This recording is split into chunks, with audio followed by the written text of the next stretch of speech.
días. Muchas gracias por invitarme a esta actividad tan importante y que se organiza con tanto entusiasmo. Antes de decir nada en relación con el objetivo que nos reúne, yo quisiera hacer una referencia al almacén. Y se me vino a la memoria la letra del Tango Sur, porque dice que en un viejo almacén del Paseo Colón, donde van los que tienen perdida la fe. Así empieza el tango. Pero yo me alegro de estar en este almacén donde están los que no han perdido la fe. Yo personalmente tengo plena convicción de que no está todo perdido ni el mundo está perdido. Me voy a referir a tres elementos que tienen que ver fundamentalmente con lo que pudiera ser un planteamiento introductorio de tipo filosófico. Y las tres ideas que voy a exponer están desarrolladas en lo que voy luego a plantear. Y me referiré a ellas, o ustedes podrán encontrar el desarrollo de estas al final con algunas conclusiones personales. En primer lugar, recuerdo que Epicuro, un filósofo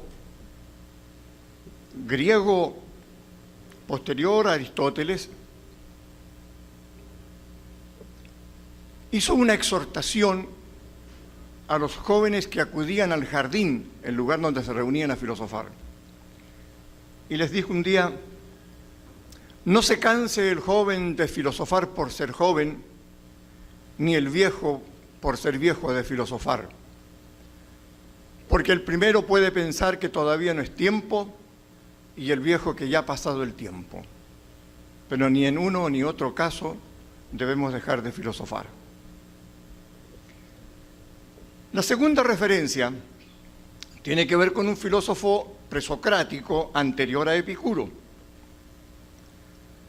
Se trata de Heráclito. Dicen que Heráclito era muy oscuro para pensar y escribir. A mí me parece que era brillante. Él dijo muchas cosas, pero entre las muchas interesantes que él dijo, yo rescato esta. Si hubiera estado mirando el universo en una noche estrellada, él dijo: todo pasa, nada permanece. Nadie se baña dos veces en las aguas del mismo río. Todo consiste en constante fluir.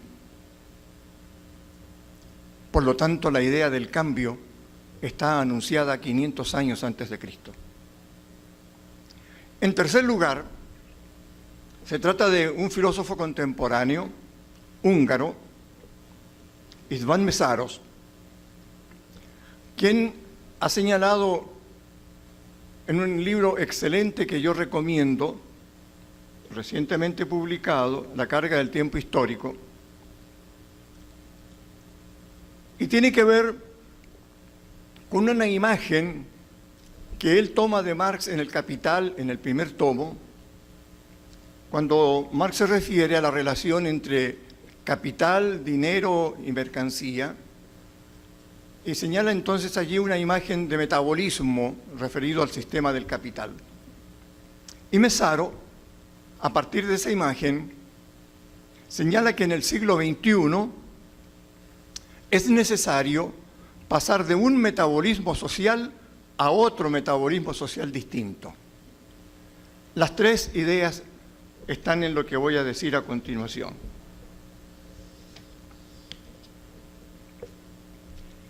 En los textos de un pasado no muy lejano, estudiamos la historia dividida en grandes eras o estadios: la comunidad primitiva, el esclavismo, el feudalismo, la modernidad.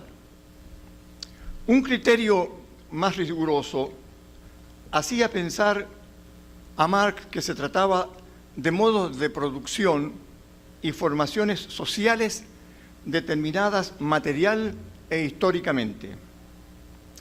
El positivismo de Augusto Comte percibía la periodización en el entendido de un primer estadio teológico, uno intermedio, metafísico, y finalmente el estadio que él consideraba elevado, al que llamó positivo, el del siglo XIX, su época, caracterizado por el predominio de la razón objetiva de la ciencia y la necesidad de recurrir a la ciencia y no a la metafísica ni a la teología. Lo que podíamos deducir en común de esas categorías se trataba de la aparición del sistema del capital, característica blindada de la modernidad y su expansión en el tiempo. A partir de la Revolución Soviética a comienzos del siglo XX, todo parecía indicar que el mundo quedaba dividido en dos bloques antagónicos e irreconciliables: capitalismo y socialismo. El equilibrio entre las dos potencias del siglo pasado solo vino a romperse con la desintegración de la Unión Soviética en 1990. A partir de ese momento, todo parecía indicar que el socialismo había muerto. En discursos coincidentes se escuchaba que la humanidad había llegado al fin de la historia y que también estábamos al final de los grandes relatos, y que lo sucedido en la Unión Soviética revelaba el fracaso de todo intento por construir el socialismo. El panorama se vislumbraba como un planeta de pensamiento único y de una concepción económica y política hegemónica representada por el capitalismo. En estas circunstancias emerge una nueva realidad que venía gestándose desde la década de los 70 y alcanza plena expansión en la década de los 90 del siglo pasado. Se trata del neoliberalismo en el contexto de una economía capitalista globalizada. En tanto expresión de un capitalismo que parecía retomar nuevo vigor, los expertos anunciaron que habíamos llegado a una nueva era. Estábamos en la posmodernidad. Para algunos, la expresión que mejor recogía el carácter de este nuevo capitalismo era hipermodernidad. Para otros, transmodernidad o capitalismo tardío. Con menos precisión, se aludía a postcapitalismo con la imprecisión que denota la idea de un periodo que deja atrás al capitalismo, y por ello esta categoría fue menos aceptada. Gilles Lipovetsky, en 1988, sostiene que estamos en la era del vacío, cuyos rasgos más sobresalientes son exacerbación del consumismo, que termina con el consumismo, nuevas formas de individualismo que derivan en narcisismo, entendido como un malestar difuso que lo invade todo, un sentimiento de vacío interior y de absurdidad de la vida, una incapacidad para sentir las cosas y los seres. Agrega, erosión de las identidades, pérdida de credibilidad de los partidos políticos, hegemonía económico-política globalizada, escasa confianza en el futuro. De lo que se trata en esta era del vacío, dice Lipovetsky, es de vivir el presente. Degradación del medio ambiente, narcisismo, la belleza está en el cuerpo, hay que cuidar las dietas, asistir a los gimnasios, mantenerse en buena forma y, si es necesario, recurrir a la cirugía plástica femenina y, para culminar, la depilación masculina. Lipovetsky no incluyó en esta caracterización de la era del vacío, tal vez porque no corresponde al vacío de estos tiempos, sino más bien a un tiempo que emerge brillante, el desarrollo científico en la medicina y en especial los aportes del ADN y de las teorías y de la ciencia genética. Este cuadro solo insinúa la presencia de una lógica cuya transmutación en praxis económica e ideológica es evidente. Los gerentes ya no hablan de fábrica, ahora hay organizaciones y se procura que sean inteligentes. Esta exigencia para el neoliberalismo es importante, pues el modo de producción capitalista se personaliza, es decir, se vuelve persona, y más aún, puede ser pensado como buena persona. En el centro de esta realidad nos hallamos ante la veneración de economistas, sociólogos, politólogos y otros especialistas ante el reinado del mercado. El mercado ocupa el lugar privilegiado que en la propuesta inicial de Comte ocupó la teología. En la cultura del mercado, la emancipación por el conocimiento, vieja herencia de la Ilustración, se considera una idea obsoleta, dice Laval, sociólogo francés del siglo XX, de finales del siglo XX. Esta primera declaración merece desde ya una reflexión: la emancipación por el conocimiento. Se trata de una aspiración y un modo laico, y al mismo tiempo una aspiración cristiana, de que la verdad nos hará libres. Como puede verse, se han fundido la herencia gnoseológica idealista y la razón ilustrada. Lo que no queda claro es que en ambos casos la verdad permanece oculta.